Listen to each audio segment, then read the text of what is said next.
Good afternoon, good evening, and welcome to this webinar marking International Women's Day, organized by the Coalition for Genocide Response, René, Cassin, World Uyghur Congress, Stop Uyghur Genocide, and yet again. My name is Helena, and I'm the co-founder of the Coalition for Genocide Response.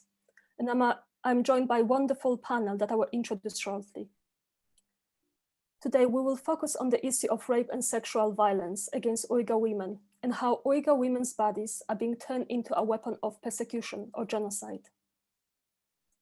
Reports of abuse of Uyghur women in camps are not new. As more and more evidence comes to light of the different manifestations of the abuse, the alleged perpetrator, the CCP, becomes more and more creative in the ways it responds to such allegations. A denial is not enough anymore. In 2020, we have seen reports of the use of forced sterilization and forced abortions against Uyghur women.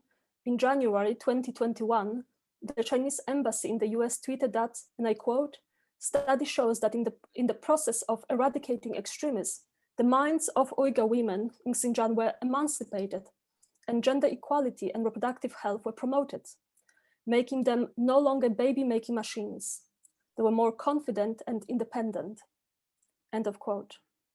The tweet met with significant criticism, and rightfully so, and was ultimately removed by Twitter for violating Twitter's rules. Only a few weeks later, a BBC documentary shed light on what this emancipation really meant.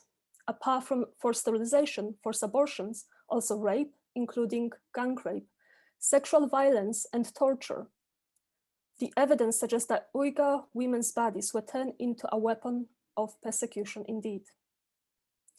In response to such reports, the CCP attempted to discredit women who dared to speak up, discredit or pressure them into silence. This is the reality that Uyghur women face right now. However, such narratives and misinformation is not limited to the CCP only. Only a few weeks ago, several NGOs and religious leaders have written to the Prime Minister, Boris Johnson, asking him to take a stronger position on the topic of genocide, support the genocide amendment that was going through parliamentary ping pong, and strengthen its genocide response. The Prime Minister has now responded. Commenting on the situation of Uyghurs, the Prime Minister acknowledged that, and I quote, "What is happening there is utterly abhorrent." I believe that the statement needs clarification. It should not state what is happening to Uyghurs. It should be what is being done to Uyghurs, what is being perpetrated against the Uyghurs. And naming the perpetrator should follow as well. Also, utterly abhorrent is an euphemism. We are talking about crimes perpetrated against whole communities, crimes that meet the legal definition of genocide and crimes against humanity, as recently assessed by experts from Essex Court Chambers, by the US State Department, by parliamentarians from Canada and the Netherlands, and more is to come. Again, this is where we are now. We see horrific reports of such crimes as rape, sexual violence, and much more against Uyghur women. CCP denies them all. The UN does not investigate. Many states take some symbolic steps and continue business as usual. And the vicious circle continues. Today, the panelists will discuss the issue of rape and sexual violence as a weapon against the Uyghur women, and how it translates into international crimes requiring urgent response. And our speakers today are Baroness Helena Kennedy QC, Director of the International Bar Association's Human Rights Institute, peer at the UK House of Lords and patron of the Coalition for Genocide Response. Professor Lord Alton of Liverpool, crossbench peer and patron of the Coalition for Genocide Response, among many other hats. Rahima Mahmood, Director of the World Uyghur Congress UK. Laura Marks, OBE, Chair of the Holocaust Memorial Day Trust, and Abid Shamdin, Executive Director of Nadia's Initiative. If you have any questions, please use the Q&A function. And now, without any further ado, I would like to give the floor to Baroness Kennedy. Baroness Kennedy, the floor is yours. Evelina, it's such an honor to be invited to this event today. And to be here on International Women's Day, but talking about something which is a source of so much pain and such grief, and should be a source of such grief to people around the world who care about our humanity. Because what is happening is a serious source of shame, and a shame to all of us if we can't stop this genocide taking place. I wanted just to really focus in on what it means to be a woman in the Uyghur community of Xinjiang province. I've really learned so much of this from the women, the Uyghur women, who have become such great advocates on behalf of their people, but who are living in exile and living with the anguish and fear for what is happening to their people. What we know, as you have said yourself, is that the women of the province are being slowly but surely seeing the destruction of their families, and whether we can actually sort of envisage it. I just want to run through the full horror of this, because if we can do anything on International Women's Day, we have to remember the specific struggles of women in the world, and we have to also speak to the women in the world who don't know what is going on in China, and to win their support for this great cause, that we actually speak out and prevent this genocide taking place. The whole idea of the Genocide Convention is to prevent genocide, not to wait until it has happened. Forced sterilization and abortion, women being prevented to have the families that they wish to have with the men that they love. It's just the most terrible, terrible thing to do to a woman. Forced labor. Only the other night on the BBC, we saw the way in which the forced labor policy is about removing, and you saw the removal of a young woman from the community and village that she lived in, to send her across China to a place which she doesn't know at all, on the basis that it will provide her with work and that the money will be sent back to her family. And of course, we know that that's not going to happen either. The other evidence that we've seen, to which there has been such powerful testimony of rape, of women being brought to places and being shackled to beds so that men can have sexual intercourse with them without their consent. The grief of it, the nightmares of the period afterwards, of remembering dark figures coming in the night, and of a woman testifying and with shame to the fact that she had been forced to do this to the other women of her community, to shackle them so that they could be made available to men. To see your husband taken from you and dragged away to gulags. And we've seen, in fact, and the testimonies are supported by photographs taken using drones of men on their knees in shackles in train stations to be transported to such places. The destruction of your culture and your religion. And again, this is not just testimonies of the people who've fled, but also made visible to us because of the filming from on high, the satellite pictures, the pictures from drones, showing the destruction of mosques, the destruction of places of burial, to memorialize your dead and to remember your past, to have the religious and sacred artifacts destroyed. This is about destroying your identity. And then the evidence that we've had of children being taken to the equivalent, where they say it's to boarding schools, but it's like orphanages, where they're removed from their families to be deracinated, to be taught to speak Mandarin, to forget their own language, to forget their own religious teaching, and to learn only Chinese ways. This is about removing from people the very heart of them, the very thing that makes them who they are, and their sense of community and sense of belonging.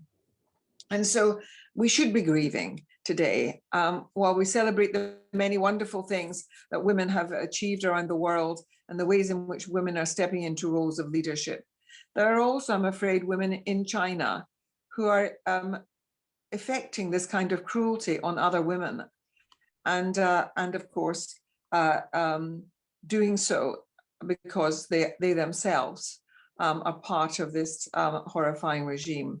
So I just want to speak about what we can do. We really have to be urging our governments to act. One of the things that Lord Alton has taught me is that you really have to take seriously the powers that we have in Parliament to seek to create legislation, which in turn puts pressure on our governments in order to make them think twice before they want to trade with a place that is causing these kinds of great crimes against humanity, which collectively amount to genocide. And I've also strongly believed that we should be using targeted sanctions much more effectively. One of the women who has been working on this, a woman called Dr. Laura Murphy, has been looking at the forced labor. And one of the things that she has been able to do is to identify, for example, the leader of the province, the governor of the province has been sanctioned by the United States of America, and he should be on our sanction list as well. But so too should many of the other people who bear responsibility for these terrible crimes and for this genocide, which is in progress and which is being perpetrated. We also have to be thinking of ways in which we deal with the embassies in our worlds, and we have to be making a coalition of the countries that do care about human rights to say to China, you have to be part of a trading world, to be part of the community of the world. This has to stop. So today, a day of celebration of women and womankind, but also a source of sadness to us that our sisters in Xinjiang province are suffering in the way that they are. So a day for memorializing and thinking about that, remembering, but also a day of action to say we're going to do something and our voices must be heard on their behalf. Thank you. Thank you very much, Baroness Kennedy. And now I would like to give the floor to Lord Alton of Liverpool. Thank you, Evelina. Sorry, there's problems with the internet connection here, so if it goes down, I apologize. But thank you for inviting me to this webinar on International Women's Day and for this critique of how a woman's body may be turned into a weapon of persecution or genocide. Dominic Raab, the Foreign Secretary, recently told the United Nations Human Rights Council that the situation in Xinjiang is beyond the pale. The reported abuses, which include torture, forced labor, sterilization, they're all extreme, they're all extensive. He said they're taking place on an industrial scale. It is industrial, but it's targeted too. And today we should reflect on the brave and powerful testimonies of women who have risked their lives and gone through terrible trauma to describe the vicious things which have been done to them. For broadcasting their testimonies, the BBC has been banned by the Chinese Communist Party. Even worse, its spokesman last week sought to publicly defenestrate and publicly humiliate the women witnesses, describing them in terms that are not worthy of repetition here today. As you read reports of what is happening in Xinjiang, we hear evidence of a state complicit in the destruction of a people's identity, complicit in mass surveillance, complicit in forced labor and enforced slavery, complicit in the uprooting of people, the destruction of communities and families, the rape and humiliation of women, the prevention of births, the ruination of cemeteries where generations of loved ones had been buried. We hear of people being re-educated to believe that you, your people, your religion, your culture never even existed, and the certainty that through ethno-religious cleansing, a people will cease to exist. We hear the details of the industrial scale of incarceration, with 1 million people in 400 forced labor and concentration camps, with pictures of people being herded like animals onto trains. And we read reports of 13 tons of human hair being taken from the shaved heads of Uyghur people, exported to be used in wigs by those who are equally comfortable wearing fashion items made by Uyghur slave labor. How many heads would you have had to shave to produce 13 tons of hair? Do the math. An analysis of satellite imagery of the Chinese Communist Party's concentration camps has identified what looks like crematoria. What purpose does a crematorium have in so-called educational facilities? Speaking to the BBC, one woman described how, and I quote her, some prisoners were hung on the wall and beaten with electrified truncheons. There were prisoners who were made to sit on a chair of nails. I saw people return covered in blood. Some came back without fingernails. She described one elderly woman whose skin had been flayed. I've seen reports that some prisoners have been used for medical experiments, with a witness saying, I quote, some of the men became sterile. Women are routinely raped. Sairagul Sautiepe described the reality of what she had seen and experienced in one of the CCP camps. She told a journalist, and these are her words, that 20 prisoners lived in one small room. They're handcuffed, their heads shaved, every move is monitored by ceiling cameras. A bucket in the corner is their toilet. The daily routine begins at 6 a.m. They're learning Chinese, memorizing propaganda songs, and confessing to invented sins. Inmates, quotes, hands and feet were shackled every day, except when they had to write. Even in sleep, they were shackled. They had to recite slogans from posters. Thank you to the Communist Party. I love Xi Jinping. The daily routine went on until midnight. She said there were about 2,500 inmates. The youngest was 13, the oldest 84. She described torture with metal nails, fingernails pulled out, electric shocks, and said punishment is constant. She said that prisoners are used for medical experiments. She said that on an everyday basis, the policemen took the pretty girls with them. The police had unlimited power. There were also cases of gang rape. She described in a shocking incident where one woman was publicly raped by police officers with inmates forced to watch. Her words, they took 200 inmates outside, men and women, and they told one of the women to confess her sins. She stood before us and declared that she had been a bad person, but now that she had learnt Chinese, she'd become a better person. When she was done speaking, the policeman ordered her to disrobe and simply raped her one after the other in front of everyone. While they were raping her, they checked to see how we were reacting. People who turned their heads or closed their eyes and those who looked angry or shocked were taken away, and we never saw them again. Sarigul says that it was awful. I will never forget the feeling of helplessness of not being able to help her. This account of gang rape tallies with an account by 30-year-old Rukiye Perhat, who escaped to Turkey and says she was repeatedly raped by guards, becoming pregnant twice and then forcibly aborted. She told the Washington Post that any woman or man under the age of 35 was raped and sexually abused. Galzira Al-Akan, aged 40, incarcerated in camps for a year and a half, confirmed that guards would enter the holding cells and, quotes, put bags on the heads of the ones they loved. Now, as Baroness Kennedy has told us, despite the 1948 Convention on the Crime of Genocide, crafted, of course, by the Polish Jewish lawyer Raphael Lemkin, after 49 of his relatives were murdered by the Nazis, the unrelieved and unmitigated horror, which is genocide, continues to stalk this earth. The word genocide is an amalgam of Greek and Latin. The Greek genos refers to who we are, while the Latin word keido means to cut or kill. By contrast, the word solidarity binds us as one and is a call to stand together in common humanity in the face of common threats and common enemies. Men, we have a special duty to stand with women in solidarity, in calling out the men who commit these terrible atrocities. We can't ignore the evidence of the use of rape and sexual violence that is emerging from the camps. We cannot accept the CPP's attempts to silence women who speak up.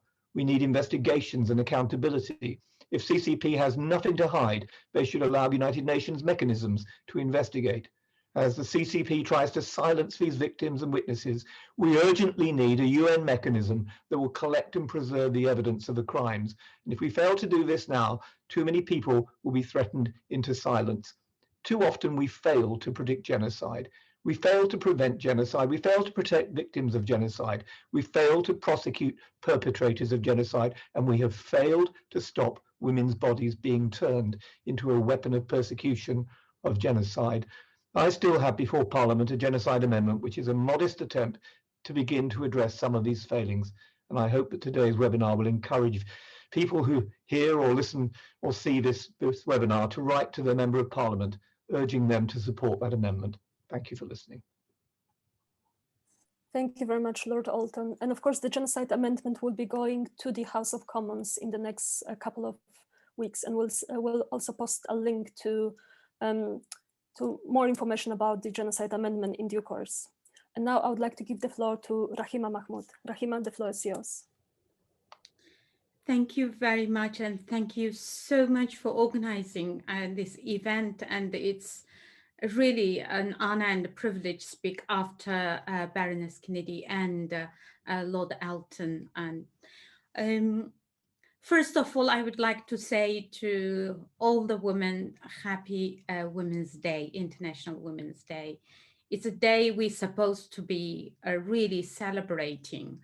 But for Uyghurs this year, especially after all this revelation of this gang rape and the sexual abuse, and this the fourth year now, still no change in any situation since 2017.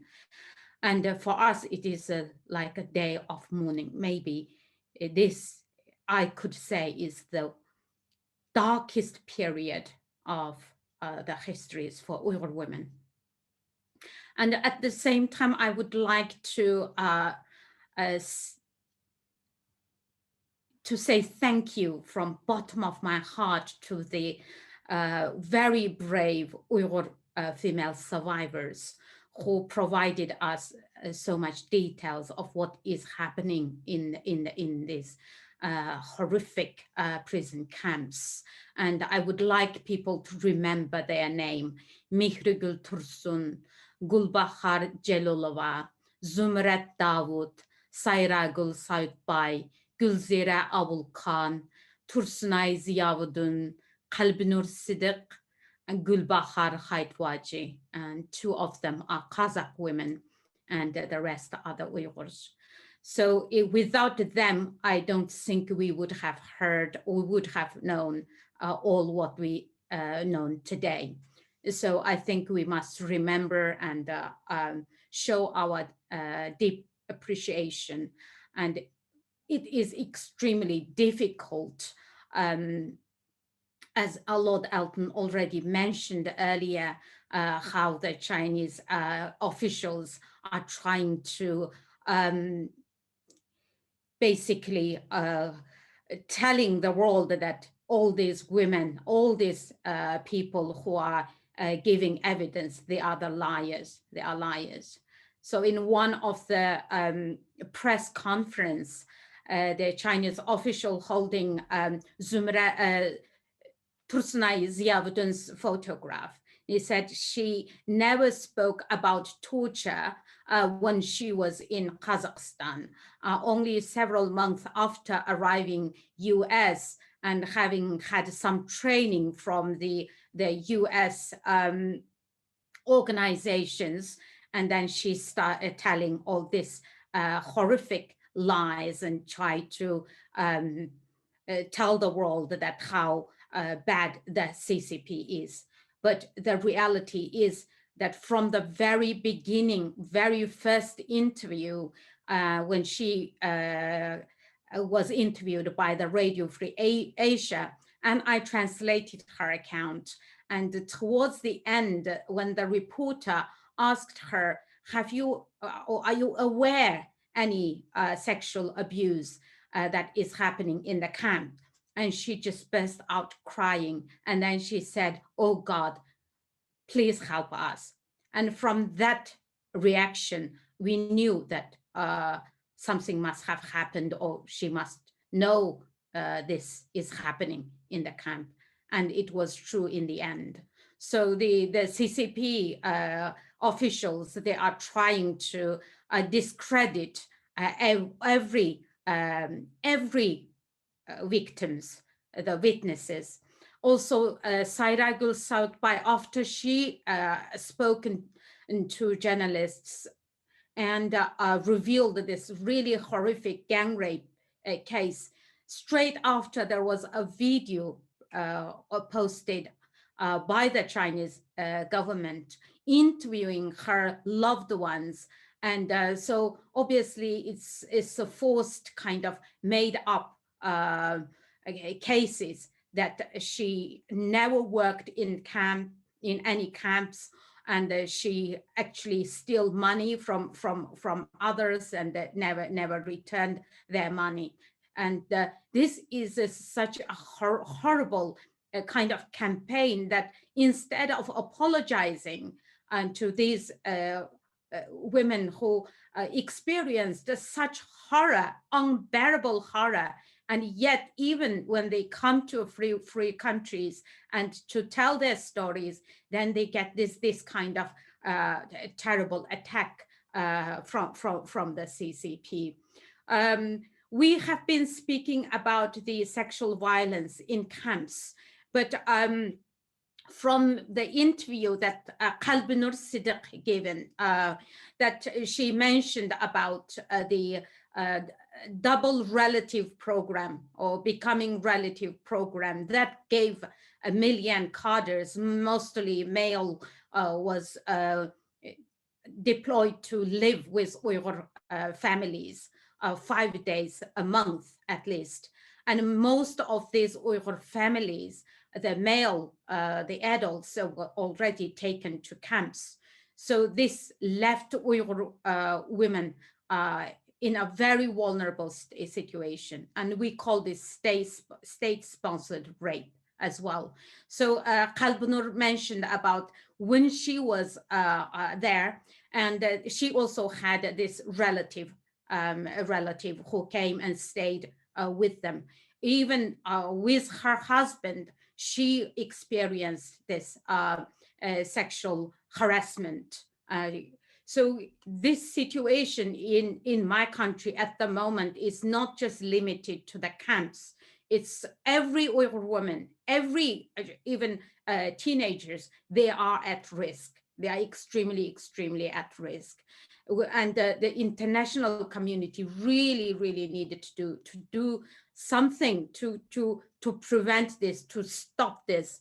And you know, I as being a woman, a mother, and have so many family members, the sisters and their children still living in my country in East Turkestan, and I'm very, very worried, and it's extremely a difficult situation for us, for not being able to do anything, and up until now we still haven't seen any kind of concrete action from UN or other countries, although we did have some positive kind of announcements from the US, Canada, and Netherlands, also the Essex Court Chamber legal opinion confirming this is genocide. And I know this week there will be another report will be published as well, again, a legal opinion and confirming what is happening to Uyghur people is genocide and crime against humanity. And so yesterday, the Uyghur women and the survivor, we published open letter calling on the international support, especially the women's organization and the feminist organizations. We've been asking, where are you?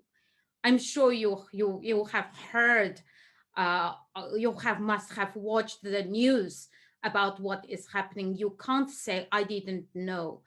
And therefore, I would like to use this opportunity to call on, especially the women's organization and the well-known female advocates, celebrities, and you know, we need you, we need your influence to help us. Thank you. Thank you very much, Rahima. And indeed, we need to be grateful to all the women who speak up. We need to understand that they are going through incredible, horrific experiences, and of course, then they have to recount all those memories to shed light on the truth. And we are definitely very much grateful for the bravery. And of course, we are very grateful to you, Rahima, as well, to making sure that you are there to interpret all those testimonies, translate all the testimonies, and make sure that we are aware what's happening there. And now I'd like to give the floor to Laura Marks, OBE. Laura, the floor is yours. Thank you so much. I've spoken before after Rahima. It's a difficult task because her experience is so raw and so real. So I'm going to come at it from a slightly different angle because I can't speak with that personal experience, thank goodness, of that Rahima has brought to the event. So I'm going to start off by telling you about Irina Sendler. She was born in 1910. And she said, "My parents taught me that if a man is drowning, no matter what his religion or nationality, you must help him, whether or not you can swim yourself." Irina's father was a Polish doctor, and he, as a result, had helped many poor Jews during illness and had built a good relationship with them. Irina even spoke Yiddish. And she became very engaged with the Jewish community as the war broke out, as the Nazis invaded, and as the Jews started to be rounded up and persecuted. And when the Jews were moved into the Warsaw Ghetto, she used her job in social services to get into the ghetto herself. She forged papers to be able to go in to look after people. And when the deportations to Treblinka started and children were being sent away, and adults as well, she started smuggling the children out. An incredibly brave and dangerous thing to be doing as a non-Jewish woman, something she didn't need to be doing. In October 1943, she was caught by the Gestapo. She must have been about 34 years old. We know that she was interrogated. By that, we maybe read into that sexual violence. Who knows? It's not documented. But we know that she was attacked, and we know she was interrogated, and we know that she was sent off to her death. In fact, she escaped because somebody was paid probably to help her get out. But either way, there's a good end to the story in that she did actually escape, and she became a renowned speaker on the subject of the need to help the oppressed. I just wanted to say a little bit about sexual violence in there, because we don't know what happened to Irina. We don't know what happened to most women in the Holocaust. Very little is said about sexual violence in those times. Even though there was evidence and much discussion of sexual violence earlier than that, way beyond that, in the Armenian genocide or the Armenian atrocities, very little is talked about it with regard to the Holocaust. And in fact, you may have seen Rob Rinder's series in the last few weeks, where he traced some families looking at their experiences in the Holocaust. And he mentioned that Marianne Cohn had been raped and then murdered. And I was so struck by this, because it's so rare that in stories of the Holocaust or in testimonies of the Holocaust that you hear people mention sexual violence. This is a really big taboo. Something that we're only just beginning to talk about. And there could be a whole talk on that, which I'm not going to digress into, but it is something that has been challenging. Why and how this has been something not talked about with the Holocaust, but is something that has taken years and years to come out. Now, Irina's story came from Learning from the Righteous, which is a website and organization which is highlighting exceptional examples of people who refused to be bystanders, in this case in the Holocaust, but in other cases in other genocides and other atrocities. As I say, these were exceptions. Not many people helped other people in the Holocaust. There were 6 million Jews murdered alongside millions of other people, Roma, Gypsies, people who were LGBT, people who were different, people who were disabled, all sorts of other people were murdered while governments and people stood by. And this is relevant now because I want to talk today about why we can't be bystanders whilst these atrocities go on against the Uyghurs, and why, in particular, but not only, the Jewish community has engaged so fully on the issue of the Uyghurs. Now, it is helpful to make comparisons with other genocides.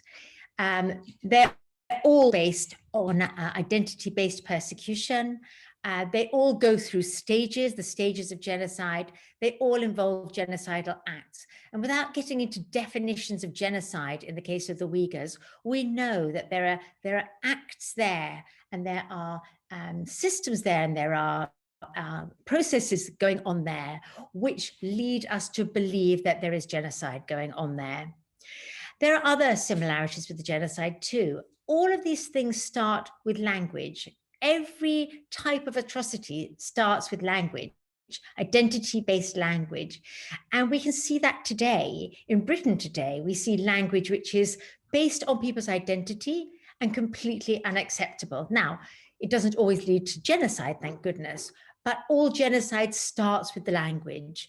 And that's why we can, even at a very small level, start to work to think about what's going on in society today, which can lead to awful things going on in the future. So whether it's language or people being separated or discrimination based in law or gender-related violence, about which we're hearing a lot today, people being taken away from their homes, people having their hair cut off, as Lord Alton was talking about, terrible atrocities, which we're hearing about in the Uyghur community in China today, and we know happened in the Holocaust. So it resonates. And for Jewish people in particular, it resonates because we've heard these stories, we've heard these testimonies with exactly these same sorts of issues going on. Having said there are similarities, it's really important to remember that each genocide, each atrocity, or acts against humanity, they're all different. So the history is different, the persecution's different, the reasoning's different. So it's sort of lazy in a way to just say, well, they're all the same. They're not, they're all different. And what's going on with the Uyghurs is not the same, it's different. And if we're going to get to grips with it, we have to understand the differences as well as the similarities. But what we can feel is the personal pain here, and the way in which each of these and what's going on with the Uyghurs today feels so real and so personal. A little side story here, just briefly, about Congressman Tom Lantos, who wrote a letter in 1992 urging congressmen to support sanctions against Serbia until it stopped aggression against other Yugoslav successor states. They didn't. There was, of course, genocide with harrowing stories of sexual violence. And what's so interesting about Tom Lantos was he was born in 1928 Hungary. He had seen it from himself. He really understood this. Now, luckily, most of us are not going to go through this. So we have to understand without being there. We have to understand, and particularly as women, we need to understand. So bringing it back to International Women's Day and my belief in the sisterhood, my belief in how important it is for us as women to hear these stories, to hear about what's going on to our sisters in China, in other parts of the world as well, and particularly to Uyghur women, and to think about what we as women can do about it. As I say, there's been an enormous amount of work in the Jewish community about it. I recently set up a Commonwealth Jewish Women's Network, and we were delighted that Rahima came and spoke to us. The first event of what they wanted to hear about was the Uyghurs. Similarly, at Nisan Hashim, Jewish Muslim Women's Network, again, what do they want to talk about? It's the Uyghurs. It's the women of the Uyghurs. So as women, whether we're of one faith or no faith or any faith, we share the responsibility, we share the knowledge, we share a history. We know that helping others is dangerous. We know that it's hard, but I'm here. I'm honored to be here, hearing from Rahima on International Women's Day. I'm here, as we said, Holocaust Memorial Day. We say we're here to learn, we're here to empathize, and we're here to act. particularly as women. And I just want to end on a quote from the chief rabbi who spoke out recently against the atrocities going on against the Uyghur community. And he said, "The freedoms we enjoy, coupled with a perception that nothing we do will help, often create a culture of apathy.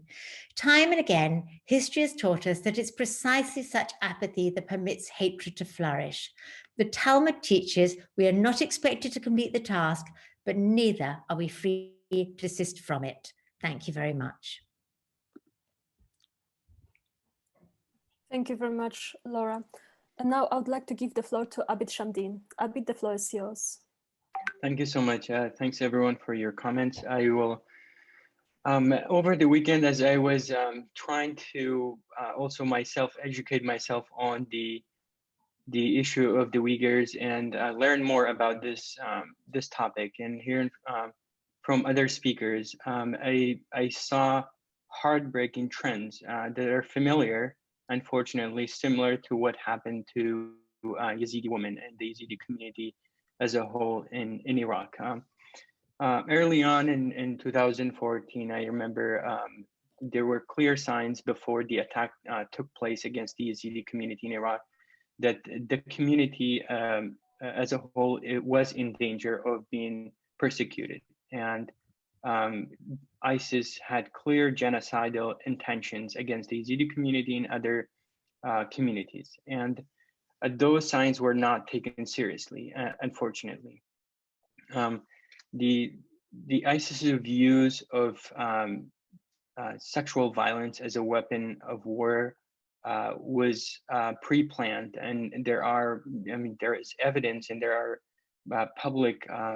there's public evidence against that. For example, when ISIS attacked the Yazidi areas, they immediately separated older Yazidi women and killed them, executed them, and put them in mass graves, and took younger Yazidi women to Mosul from Xinjiang and other places, and distributed them to ISIS territory in Syria and other places within days and weeks. They had a plan to use Yazidi women as literally as a weapon of war against the community, and to fuel their operations and to fuel their war in both Syria and Iraq. They had slave markets in ISIS territory before ISIS was territorially defeated, at least in both in Raqqa and Mosul and other places, as well as online slave markets for Yazidi women and children. Close to 7,000 Yazidi women and children were taken. Those that were taken into captivity, unfortunately, as the international coalition was established to defeat ISIS. We knew it was clear that thousands of Yazidi women were taken into sexual slavery and children. Yet until today, there was no special task force designed within this coalition to try and locate and rescue these women and children and deal specifically with the topic of these women being enslaved, not just Yazidis, but from other communities across Iraq and Syria.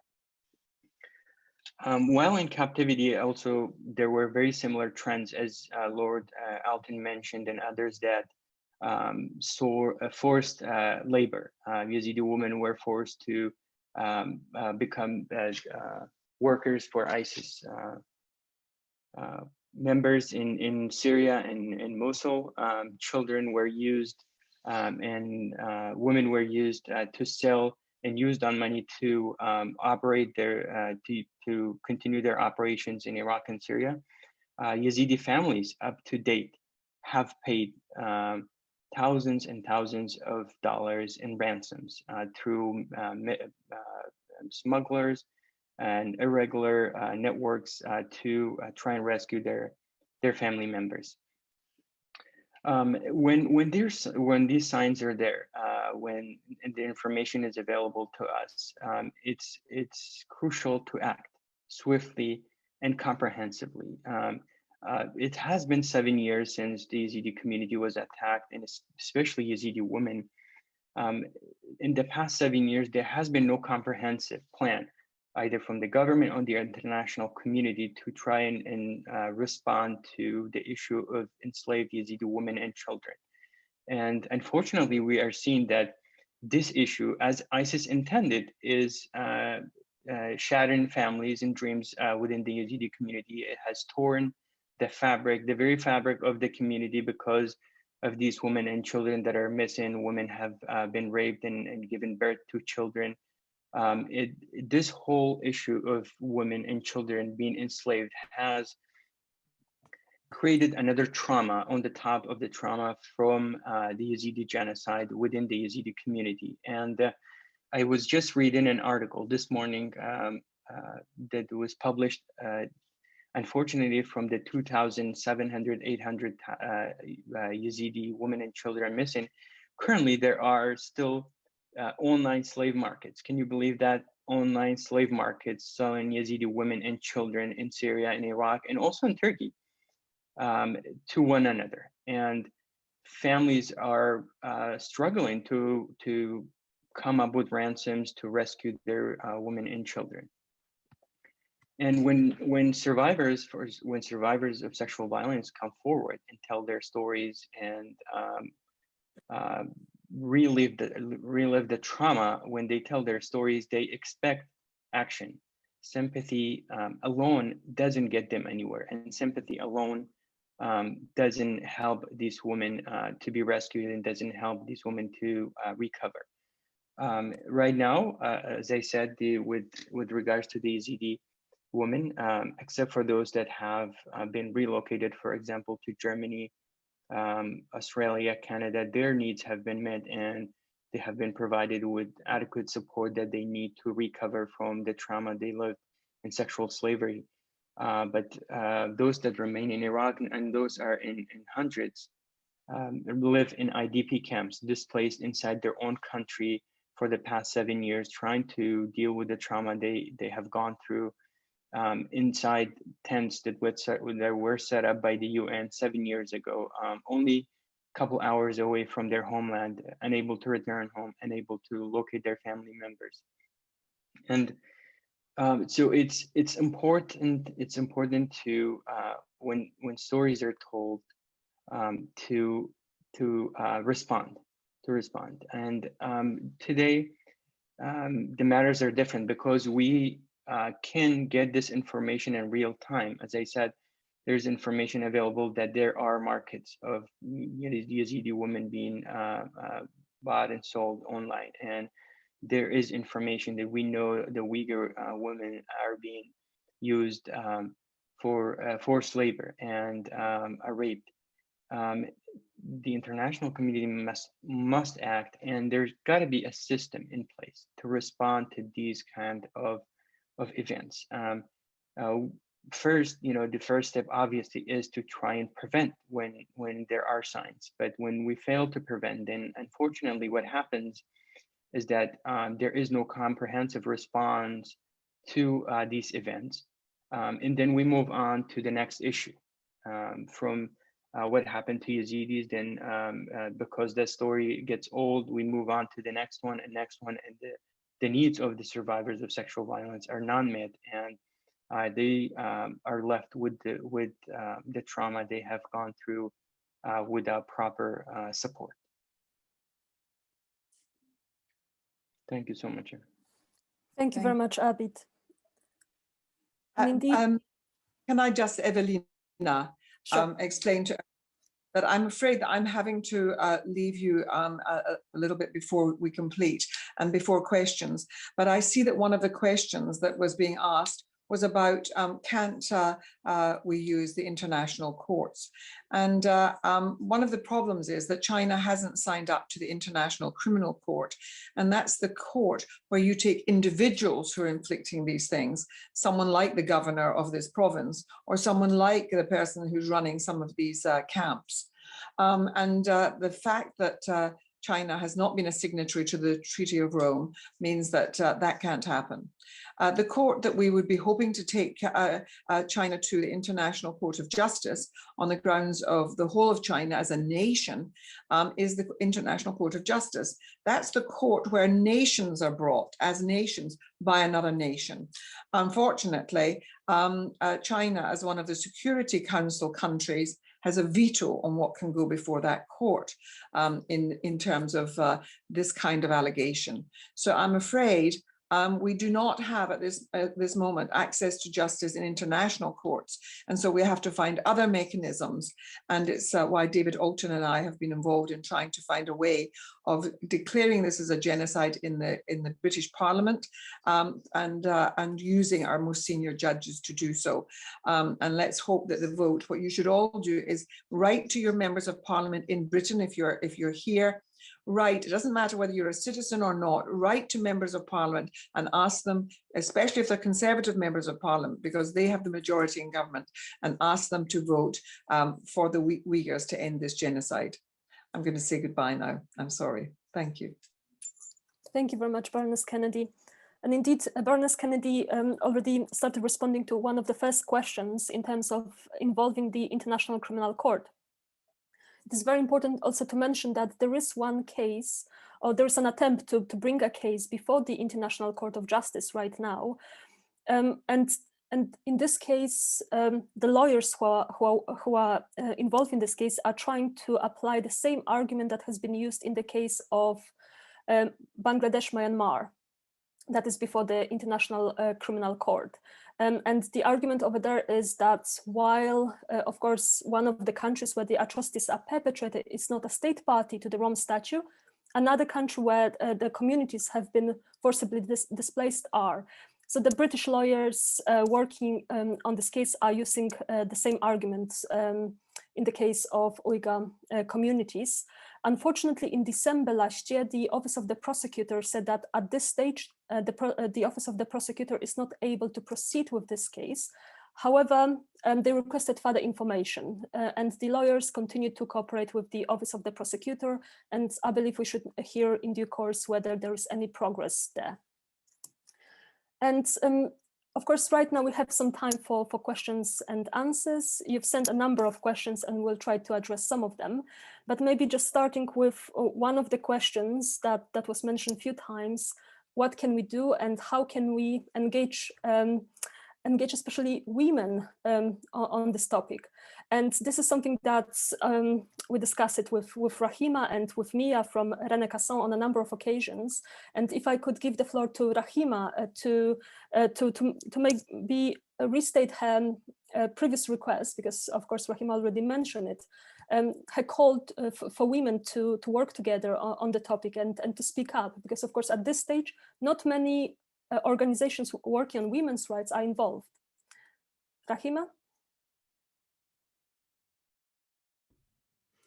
Thank you. Yes. What can we do? Follow the Stop Uyghur Genocide campaign. We have several actions that we have been talking about. The court, day in court, so the genocide amendment. And I would like you to not just contact your MP, especially if it's Conservative MP, maybe you should call up and ask for a meeting, try to push the MP to vote for this. This is very important because only through court that we can get justice, and this is our opportunity for that. Also with women, especially, I think join the Uyghur campaign or Uyghur Women's Campaign. Follow our Twitter, retweet, and if you have a part of organization or any kind of community, try to organize events to raise awareness is quite important. Number one thing is to make sure more people aware of what is happening, and also use the women's power, because we are the consumer. We consume more than men. We buy more clothes than men. And I think it is important to, I would say, boycott China, especially the goods that is made from forced labor. And you have already seen many reports, BBC, several reports on the world news about how the CCP is forcing the Uyghur youth, women especially, and moving them from where, especially the other Uyghur populated region, to mainland China. So we know the forced labor, slave labor is so widespread at the moment, and the Chinese government is benefiting from the forced labor. And so our response should be the economic one. Also push right to your MP asking for no trade with China. And so there are many things that you can do. Follow the Twitter and the website, and maybe Evelina, you can add some of the things that I missed out or I haven't mentioned. Thank you very much, Rahima. And of course, you cover a number of important points, including supporting the genocide amendment that is going before the House of Commons very soon. And also you mentioned, of course, the importance of taking responsibility of our own choices in terms of buying products that may have been tamed by forced labor in Xinjiang region. So of course, you also mentioned a number of reports, and indeed, many of those reports are available online. You can see some of the companies that have links with Xinjiang, and that highly likely have benefited from forced labor of Uyghurs. So of course, this is our own choice there. We can choose not to buy those products and not to be complicit in this way. And of course, that's something more for parliamentarians or for the government to do. But of course, we need to remember about targeted sanctions, and that was also mentioned earlier today. That, for example, U.S. government imposed certain sanctions, targeted sanctions against individuals most responsible for the atrocities in Xinjiang. In the UK, the UK government has not imposed any sanctions against those involved in the atrocities against the Uyghur community in Xinjiang. And of course, this is something that should be done as soon as possible. And in his presentation, Abid mentioned that, of course, hearing from the victims is very important, hearing the stories is very important, but ultimately we need action. And the second question that I wanted to refer to is indeed in terms of action. And Abid mentioned that, for example, in the case of Yazidis, we've seen some action, but ultimately the action did not necessarily respond to all the needs of the communities post-genocidal atrocities. However, of course, in the case of Uyghurs, we are talking about even more complicated issue, because we are talking about potentially state-authorized atrocities. We are talking about CCP being responsible for those atrocities, and this makes all the difference. It makes everything more difficult, and that's the reason we've seen states shying away from taking proactive steps to address the situation.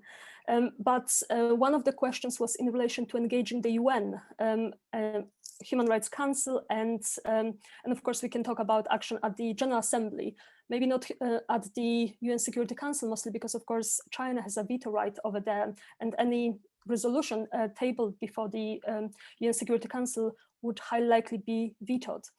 But unfortunately, Lord Alton is not with us anymore, and I believe his connection dropped.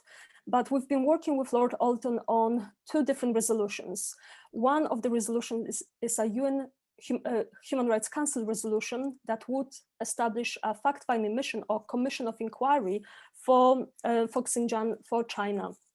And that would enable a UN mechanism to conduct an independent inquiry into the situation in China. Of course, we know that at this stage, highly likely they would not be allowed into China, but we've seen from other cases, and especially the case of Myanmar, that such UN mechanisms can continue the investigations, even if they are not allowed into the country.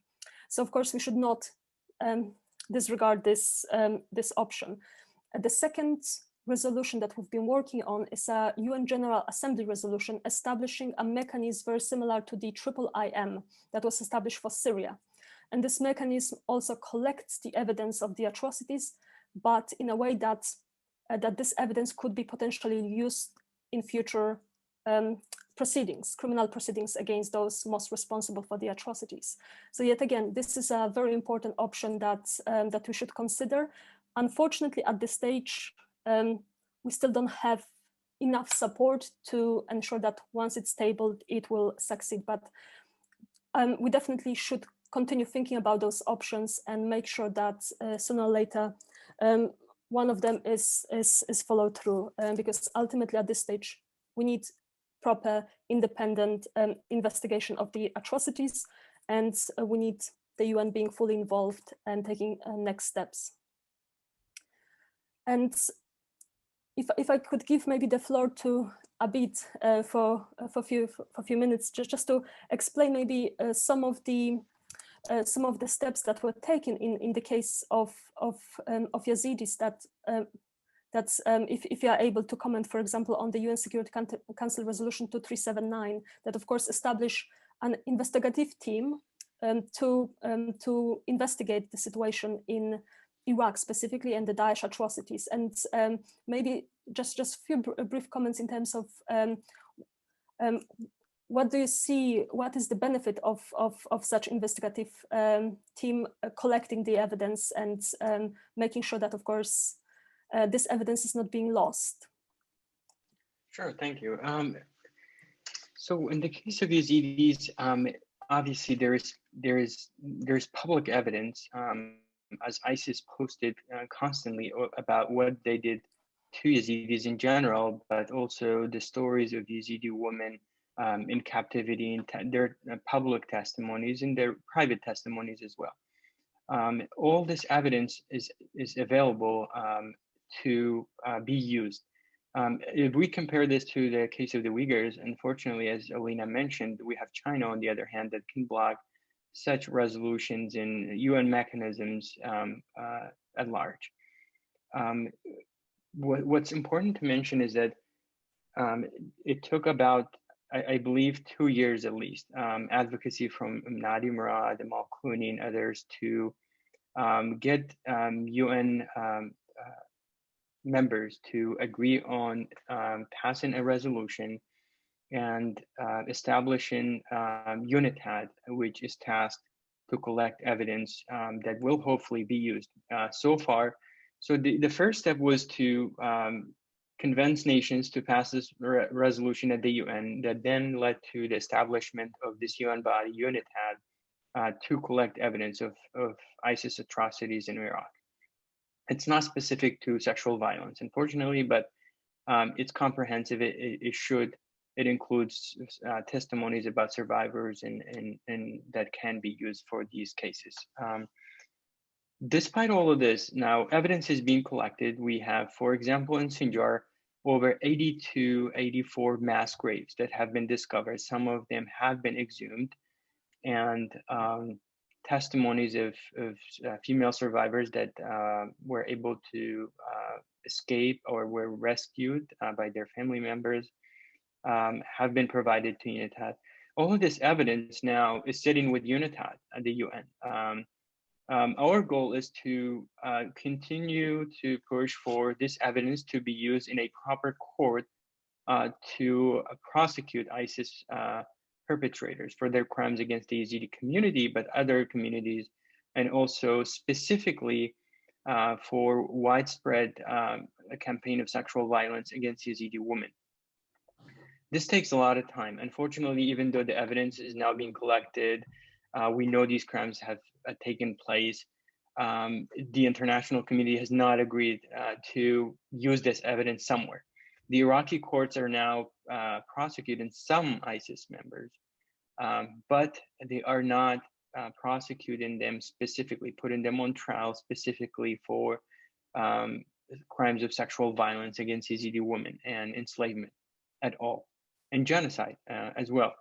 They are being put on trial for Article 4 under the Iraqi Constitution, which is membership and contribution to a terrorist organization, which is very vague and broad. And it's a challenge. And I think this, the recognition for survivors, recognition of, just last week, the Iraqi parliament passed a law that it specifically addresses the crimes against Yazidi women, crimes of sexual violence, and other communities. 7 years. It took them 7 years to recognize. So imagine how long it will take them to actually put these ISIS members in Iraq, which are thousands in captivity now, for the crimes of sexual violence and genocide against the Yazidi community. I think it's important that justice be delivered also for the Yazidi women. Those that have we have now cases going on, for example, in Germany, Netherlands, and France, just very small individual cases of their nationals that joined ISIS, and we know they committed, they participated in these attacks against the Yazidi community and Yazidi women. But there is no proper coordination among these nations or the international community through the UN or any other entity to make sure that these efforts are coordinated, where genocide and especially crimes of sexual violence are addressed properly. And I think it doesn't send a positive message of deterrence. For example, in the case of these acts also being committed against Uyghur women and others in Rwanda and in the DRC, it just doesn't send a message of deterrence. When you have testimonies, public evidence available at large, when you have a UN entity collecting this evidence, and when you have survivors that have provided and are ready to provide their testimony, and this is not a matter of evidence, it's a matter of political will, to be honest.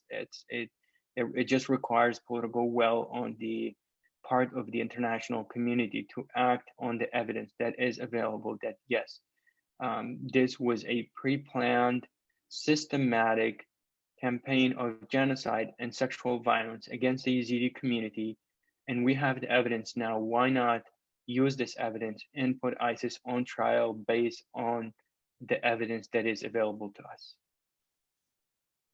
Thank you very much, Abid. You raised a very important issue, the issue of impunity, of course, and of course the lack of political will. And we see similar issues in the case of Uyghurs. Of course, the evidence is being brought to light, and we've seen more and more evidence over recent months, but unfortunately it was not followed by action.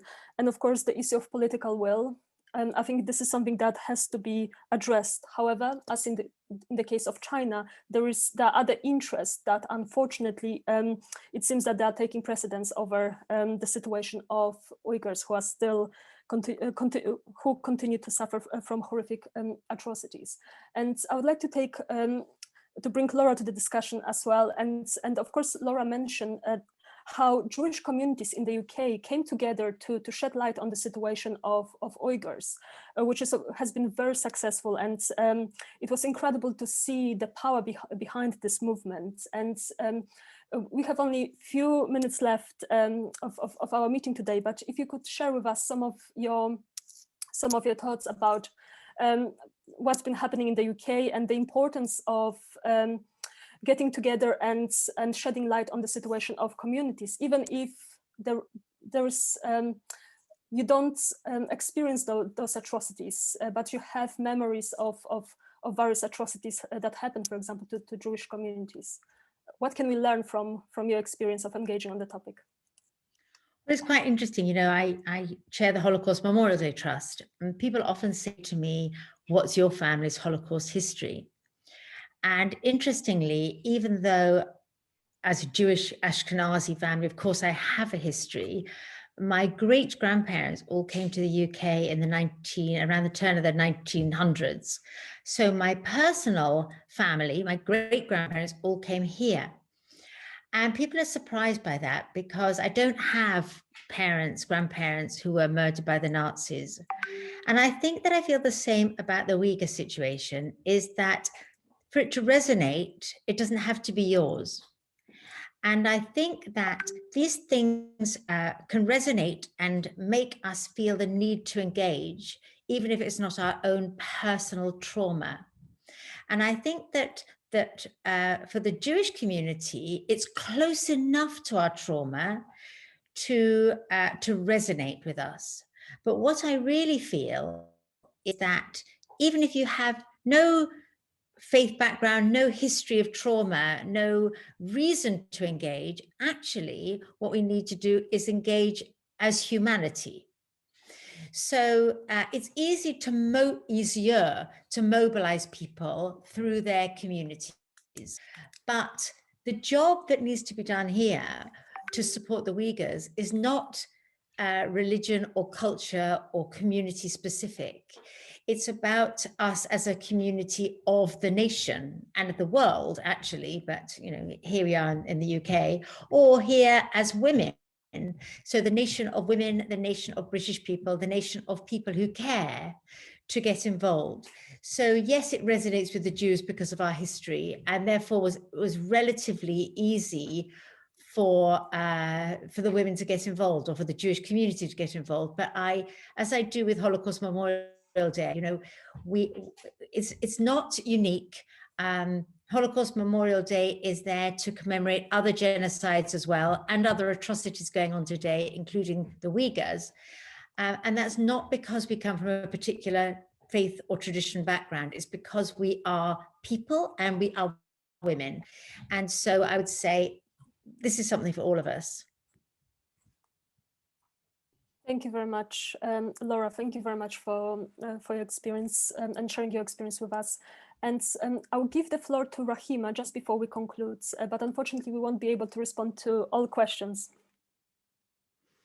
Thank you so much, and thanks again for the panelists who spoke so powerfully about the situation and try to find a way how we can do more to stop the genocide, especially to stop this atrocities against women.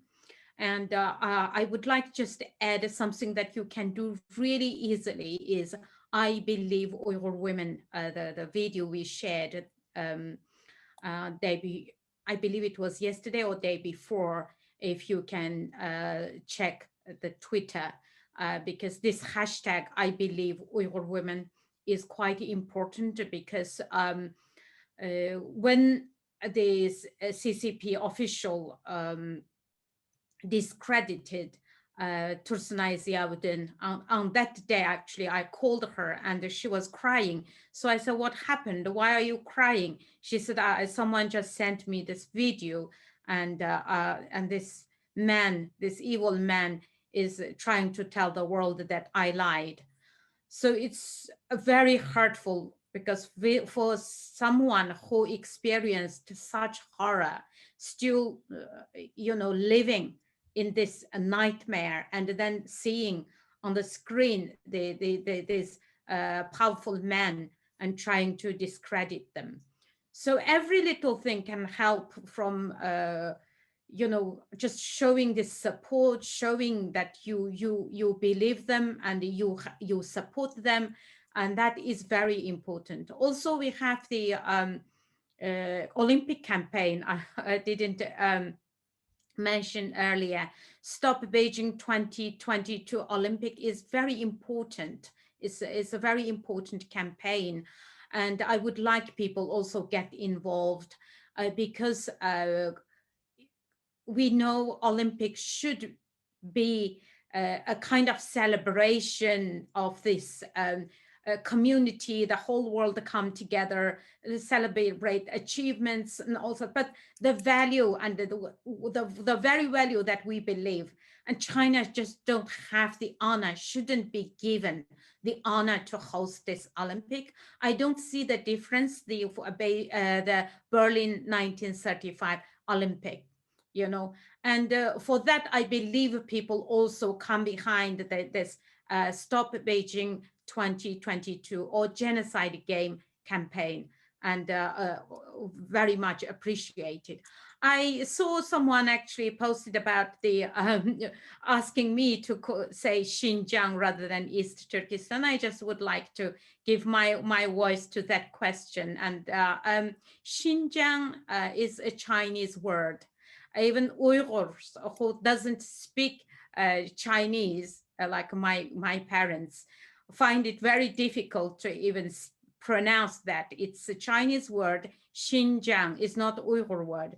It means new territory or new frontier. And for Uyghurs, East Turkestan is not just this, you know, independent movement, not only just represent that, but that is a geographical location. It's the whole Turkestan, we are in the East and the West Turkestan. So I hope, you know, people should understand that we Uyghurs should have the have this freedom, at least, you know, in outside China, because in China, if you say East Turkestan, you receive very heavy prison sentence for just calling the country East Turkestan. And I would like people who are supporting us, you know, in exile, should respect our will, and we should have this freedom to call our own country the way how we like to call it. And thank you for raising that question. Thank you very much, Rahima. And unfortunately, we run out of time, so we cannot take any further questions. But thank you very much for sending so many important questions. And just in case, if you have not received the response by now, please just send me an email, and we'll try to respond some of them. But I would just want to take 1 minute to thank our wonderful panelists for being with us here today, for discussing this very important topic that will continue to haunt us for the next weeks and months if we don't address it right now.